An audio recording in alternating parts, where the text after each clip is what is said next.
You're listening to CRST, the podcast from Bryn Mawr Communications. Welcome to all who have decided to join our podcast. We have a very interesting topic today, and that is practice development. And my husband and I, Amir Arbisser, who's going to co-host with me here, built a very large practice. There's an entire issue of CRST on practice development, which I think you'll find very interesting. And some of the key articles that were chosen were ours, and also Dr. Michael Patterson's and Emily Scheinland's practice in glaucoma. And I want to welcome them.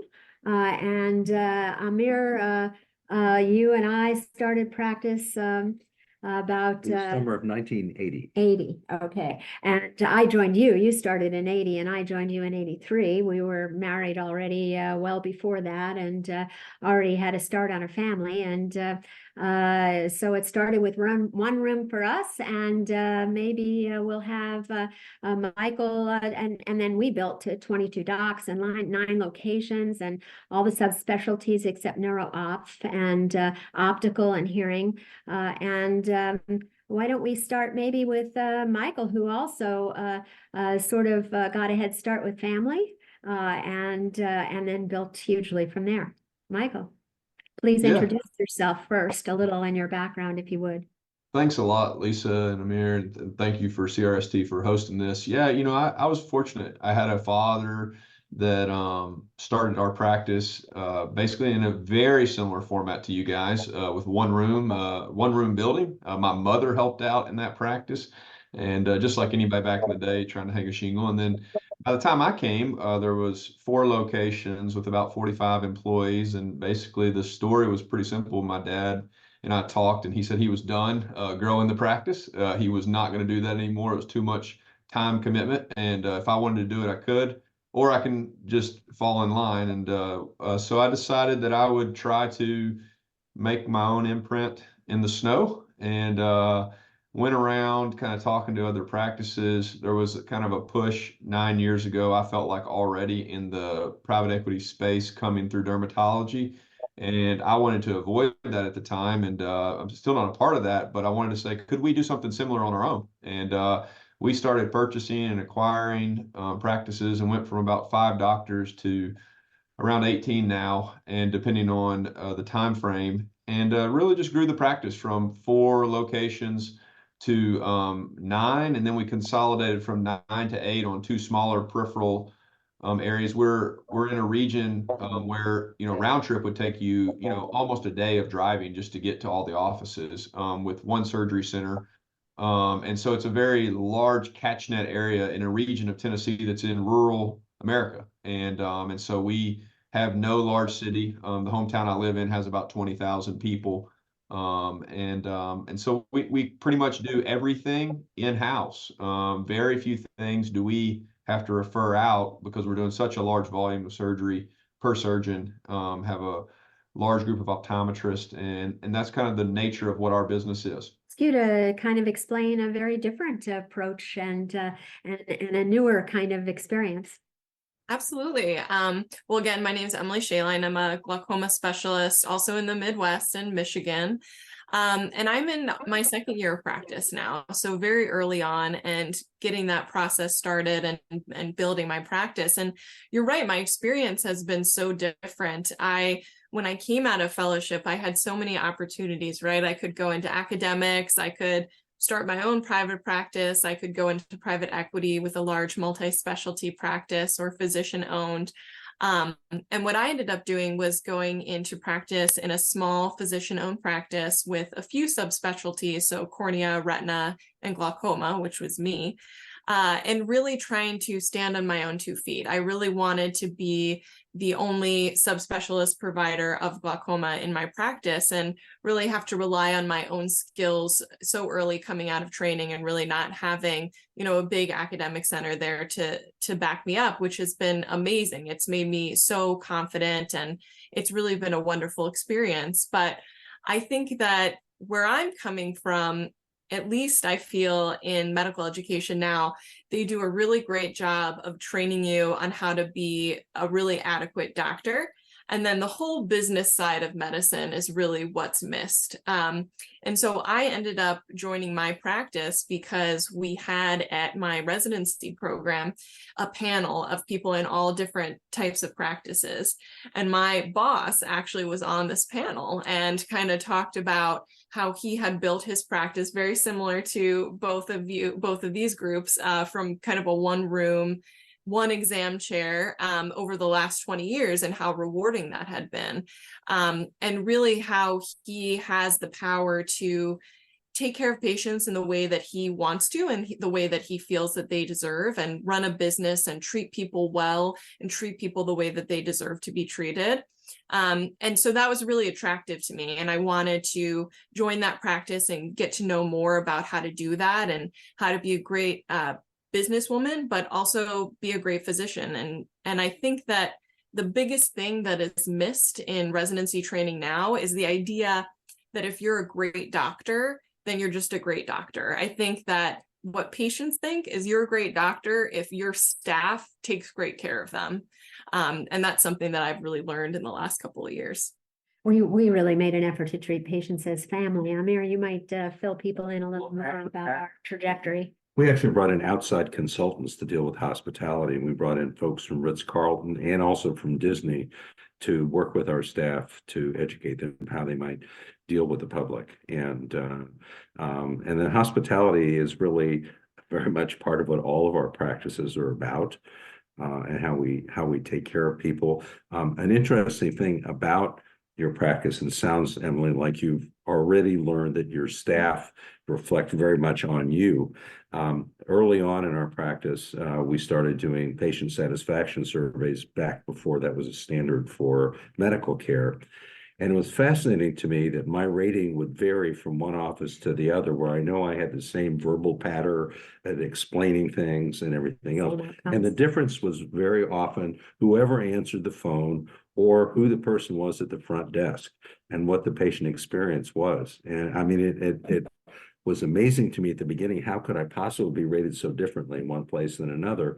And I ended up finding that out. So we have a non-medical enterprise with at this point 15 locations, and we're starting to do a lot of that there in terms of seeing how people respond to the experience, and particularly looking at the complaints, what we can do better. Yeah, well, obviously we have to get good results. We have to be patient oriented. We have to be good at what we do. But beyond that, for growing a practice, it is so critical. And part of it is going where you're needed. I mean, Michael, I think you probably are also in an area which really needed your care. And that does make things a little easier, to actually not be fighting, with a million people doing the same thing. Do you feel that way, Michael? I think that's fair. I mean, there's a lot of people that have strong opinions on this in life, and there's so many specialists that say that they're the only ones that can do this or that, or they're the only ones trained. But at the end of the day, I do more glaucoma surgery than almost any glaucoma surgeon I know. I do more plastic surgery than almost any plastic surgeon I know. I do more cornea transplants than almost any cornea surgeon I know. And it's just because of the practice that we're in. It's just because of the size. And really what it matters is really what Emily was talking about, and that is all about your staff. And my entire article is about what we did to make people believe in the investment of this practice for them, that then translates to their kids and their grandparents and their families and their aunts and uncles. And in a region like mine, then all of a sudden everybody's coming. And when we have those employees that are bought in, and what we do to take care of them is really something that may take home less pay for the ownership, but it really doesn't matter because the experience is so much better. And so what we decided to do was be above every single hospital, be above every single medical practice where no one could leave because they wanted to stay. They needed to stay. It was such a benefit for them. We end our day, every single person out of our office, everybody by 4:30. No one's allowed to stay past 4:30. And every 5 years they get a trip to Hawaii. All of their scrubs are paid for. All of their health insurance is paid for. All of their 401k at 5% match, because we want them to know we care about them. And we want proof in the pudding. You know, the community is also an issue, trying to see, are you going to advertise? Or Amir, we really did something very different than spending money on advertising dollars. And We actually pursued philanthropy rather than marketing. And we had areas of particular interest in arts and culture and music, in which we actively participated. Our kids actively participated, and so we were really supportive of that. As opposed to our LASIK surgeon, neither of us did that.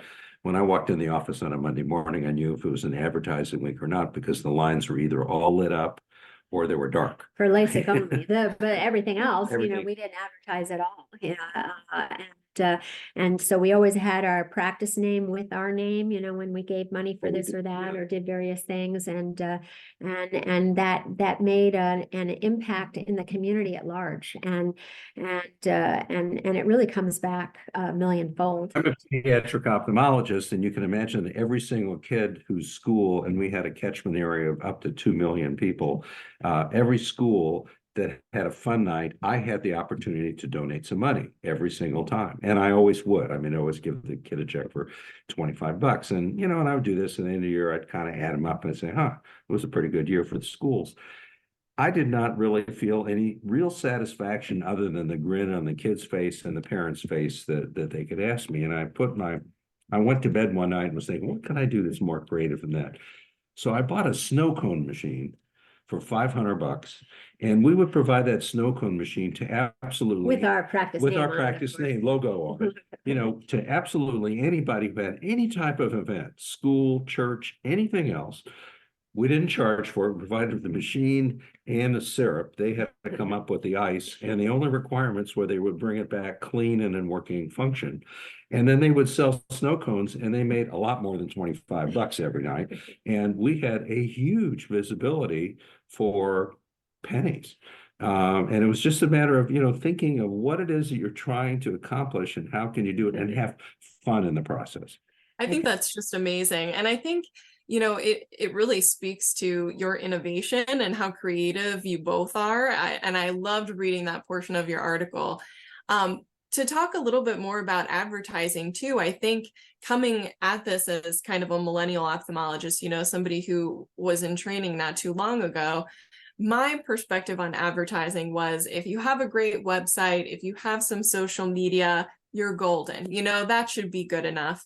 And I have found that that's really not the case. It is what you are talking about, making these community ties, whether it's with your patients and whatever organizations in the community you're supporting, or especially for me with my optometry partners, you know, having that personal connection, really making it known that you're going to take good care of patients, you're going to make sure that they know how their patients are doing, you're going to send them back, is, I think, arguably more important than a huge online presence, although that is extremely important. But it shows that you have an investment in the community and that you're really committed, which I think, as somebody who's just coming out of training, is not something I realize is as important as it really is.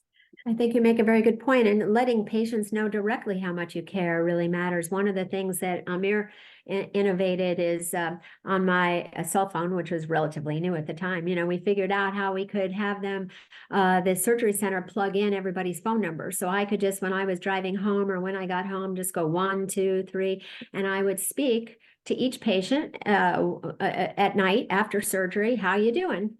And it was usually about a 30-second call, and we rarely found any reason to see someone sooner, but once in a blue moon, you know, there'd be somebody with pain and, you know, foggy vision. You'd want to get their pressure checked earlier rather than later. And you'd be surprised how incredibly powerful it was to patients to have the doctor themselves call and see how you're doing after surgery. Such a small thing, just it didn't take all that long, and it was so worthwhile. That's one of the things that used to come up. Boy, I'll always remember that call. Yeah. So, Thanks for making me see. I mean, after a while, that's the benefit, Michael, of being in a community for a couple of generations, right? And for so long that your name is just synonymous with people getting to see again, you know, and it's, you know, you can talk about that. How did you deal with sort of following in your father's footsteps? Well, it's interesting y'all are talking about calling patients, because, you know, in 8 years, I've done around 24,000 cases, and I've not not called one patient, and we do the same thing. It's funny how two practices that are bridged very similarly. I don't have anyone plug them in my phone, though they write them down on a piece of paper for me.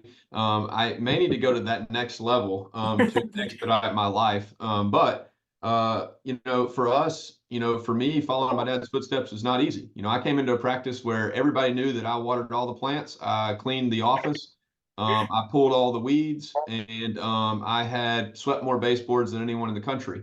And there's really no stone left unturned in the practice that I hadn't already done. I was a technician for 3 straight summers. I walked patients through surgery, through a viewing room for many years. And the problem with that was, as you probably can imagine, the staff treated me as just younger little Michael. And so you come back and you're one of the surgeons in the practice, and you're trying to make inroads and whatnot. And it's very difficult. It's very difficult for people not to see you as the 6th grader that was in here sweeping the floors. And so for me, the hardest part really was, how can I do things that would not expect a respect level from the staff, but that I would prove my worth over time. And, the first couple of years was not easy. It was hard even for my dad. He would tell you that. It was a hard situation together.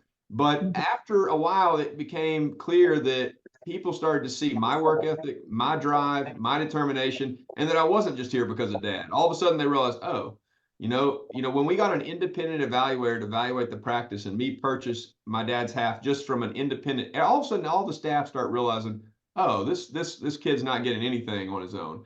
And things developed into a much more easy relationship with staff. It was tough at first, though. It was very tough coming back with my dad. And I think many surgeons across the country that join their family, whether it's the mother or father, they can tell you stories of where it was really friction at the start. We even had some friction too. We had a little bit too, but I can tell you a couple things. One is that Lisa actually was doing quite a lovely job, so it wasn't too long, because before I became known as Mr. Dr. Lisa, so the patients could distinguish which Dr. Arbiser they were talking about. But a question I have for you, and this was something that we solved as when Lisa and I used to both operate. Some of the surgery center staff were all of a sudden bringing back in the hospital staff too. Gee, Lisa did it in this amount of time. And I'm curious, how did you get the unpleasantness of competition, dissect that away from the relationship that you had?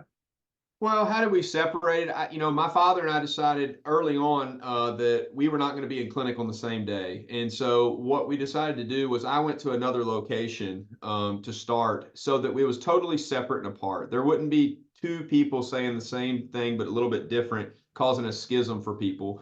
We don't operate on the same day at all. And we kind of made 2 totally separate practices within one practice. It wasn't that we didn't get along. It was that it was hard. His way was different than mine, and my way was different than his, neither more right than the other. And so once Dad and I learned that where he wants it his way, but that we could have 2 different ways, really, it was surprising how well the staff is adaptable to that. We initially wanted to say, well, this is the only way that you can do it because this is Larry's way or this is Michael's way. But what we decided basically was, no. There can be 2 different ways. And on Monday, we're going to do it this way. And on Tuesday, we're going to do it this way. And they caught on so quickly. And the team, we share the same scribes in the Crossville office, our biggest office, but they know the difference. They know the difference of a Monday versus a Tuesday, and so we have learned to kind of adapt through that mechanism together. Emily, as a subspecialist, I wonder whether people just finally refer to you end stage, or how you get to impact the patients early on if you're mainly a subspecialist and in a referral situation. Yeah, it's interesting because when I first started, I was coming into a practice that was a cornea and retina practice, but they did glaucoma too. And so, of course, they were very generous in telling their patients, hey, listen, they were very complimentary. We have this amazing glaucoma doctor. You should definitely go see her instead of us. And so I had a lot of support in terms of building my practice from within the existing practice. But it was hard to get that message out to the community that I was a glaucoma specialist. And I think that I'm still in the process of doing that. I have been getting referrals from optometrists. I've been getting referrals from other ophthalmologists. But I think that one thing that I had to really be flexible about is really just to see anything that walked through the door. I think when you do subspecialty training, it really narrows your mind and you become such an expert in this one really small part of an already kind of small field.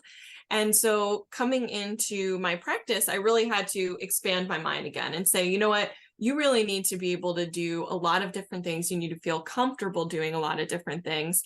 And so while building my glaucoma practice definitely made me a better glaucoma specialist and glaucoma surgeon, it made me a great comprehensive ophthalmologist too, because I had to see whoever walked in the door and be able to manage that so that I could build my practice, period, right? You know, you have to build a practice and then you want to refine it to what you want it to be. You can't expect the first year you come in, you're going to be seeing 90% glaucoma. So I have a great range now, and a lot of that is just because of the support of my colleagues within the practice. Nice. Amir really encouraged me to be able to do more and more and more surgery by narrowing my focus. I mean, we started out doing everything because of the residency I had at University of Iowa. I did buccals and PKPs and trabeculectomies and plastics also, but I didn't continue that like Michael did. As we developed the ability to attract subspecialists, I stopped doing this or that or the other and specialized in anterior segment reconstruction. Only a third of the compensation formula was actually due to what you put on the books. And we did other things to also to reduce competition within the group. For example, we took care of everyone, including Medicaid, especially with pediatrics. There was plenty of that. And yet the practice itself would eat the difference in the compensation between a Medicaid and a commercial patient, so that no one was ever economically driven to seek out a particular patient. And the other thing that impacted was when we were attracting additional young cataract surgeons, and Lisa was pretty accomplished with numbers like Michael is talking about. The compensation, it enabled them to cherry pick the easy cases, to develop their reputation within the community, to be able to laterally pass the tough stuff to her. And if they wanted to be in the OR and help do the case, that was always fine. But it wasn't about the economics. It was really about the patient's outcome, who was the best at doing something. And in the same way, over the years, we had an occasional individual who really might have not been that adept with their hands. And we would give them an opportunity to learn internally, often with Lisa. And if they really weren't improving in what they did, we would ask them not to do certain procedures if there was a better option, because it was the entire group. It wasn't one individual competing with another.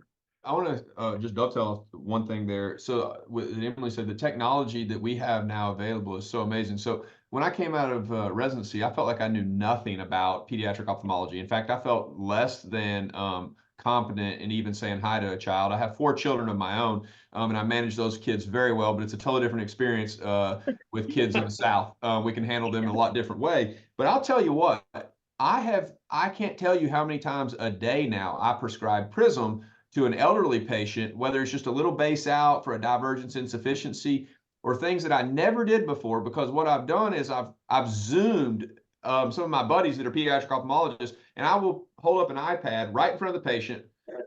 I'll have a technician hold it up and I'll measure some of those. And that's how I learned to do it. And now I'm doing Prism every single day because these people needed help. And you know, some of my happiest patients are people that I just give 2 base out Prism to. They are just so happy.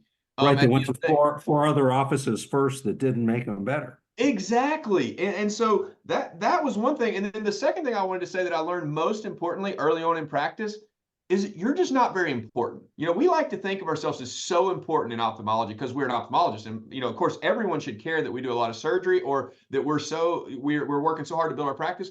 The sooner I learned really quickly that when I got home, my job was to go manage 4 children, do the dishes, and clean up, the quicker I learned that I'm not that important. And the patients want to know that. Patients don't want you to feel like you're better than them. And I could not stress that enough on how we built our practice bigger by just being grounded. We were just regular people to them. That's beautiful. Yeah. Fun stuff. Really? You want to talk a little bit about some of the No, I'm innovative things interested we to hear did? what Yeah. people who are still doing Yeah, it, absolutely, not our absolutely. history. Well, Some of the stuff we only did thing before that wasn't legal. that I might say about that was really unique about what we did, if you haven't read the article, was a job sharing that we did. And it's something you might consider, later on in life, or certainly for us, it was towards the end of our practice time. And that was to find someone who you really trust, their skills similar to yours. And we just plugged them in. It was Paul and Priscilla Arnold.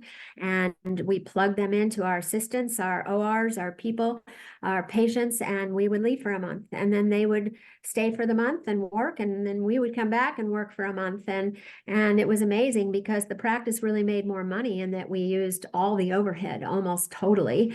And everybody was very satisfied with that. It was a very unique way to go about things. And I don't think anyone's copied it since, but it's something to consider in the future. The way we got it done was when I walked in to propose it, I said, we were going to take 100% risk on this deal. It's our baby. We're going to do it for a year. If it's working out great, we're going to keep doing it, and we will no longer be behind the financial 8 ball.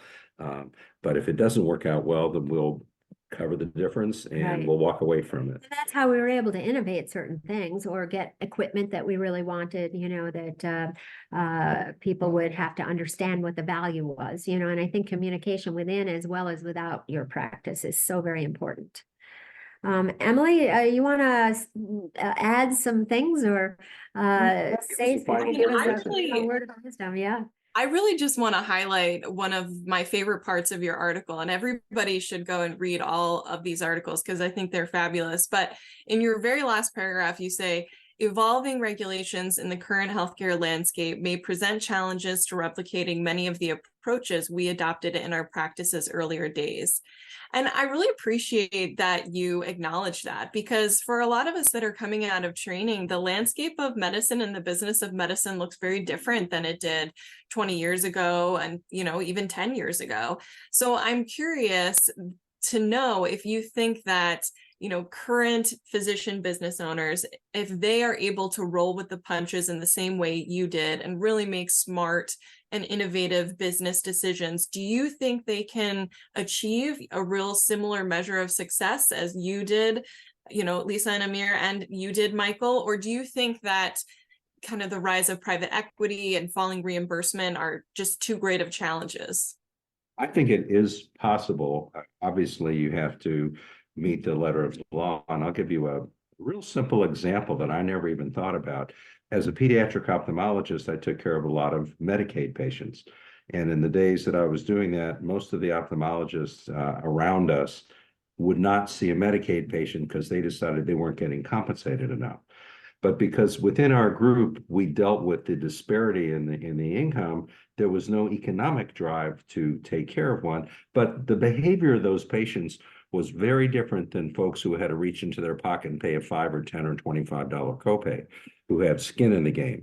And people who are 100% entitlement acted like it. And so we basically, there were some things in terms of how concentrated the schedule would be or what time of day we might give them an appointment, because frankly, the commercial folks, the parents who came after work with their children, they were underwriting our ability to care for the Medicaid people. I've been told that that probably would be subject to scrutiny today. But the point is to be creative, within the guidelines that you have now and see how you can make things more fair.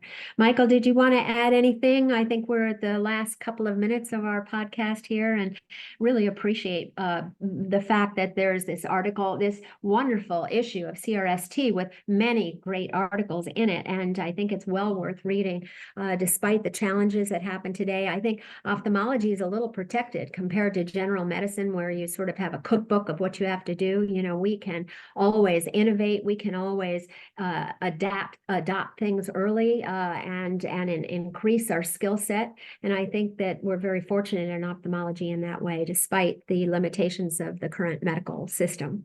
Michael, Yeah, I couldn't agree more with that. I think not only is today the time to do it, it's never been a better time, actually. I think I disagree with a lot of the younger colleagues, of which I still think I am, that this is the time, that today's the time, if you're willing to put the time into it. The problem is a lot of the younger colleagues want to do it between 8 and 3. But as Lisa and them can tell you, that's not how it works. You got to do it at night. You got to do it on the weekends. And you have the opportunity. Right now is the time, because private equity is buying up people. You have even a better chance for it to work out for you than it's ever been. This is the time for private practice and to grow practices, no doubt about it. And I've got that method working, and I know I'm following things just like the arbiters have done. So I'm so grateful for examples like that. Well, thank you. And thank you you. so much for both of your insights, and to CRST for the opportunity to share some of this. Thank you.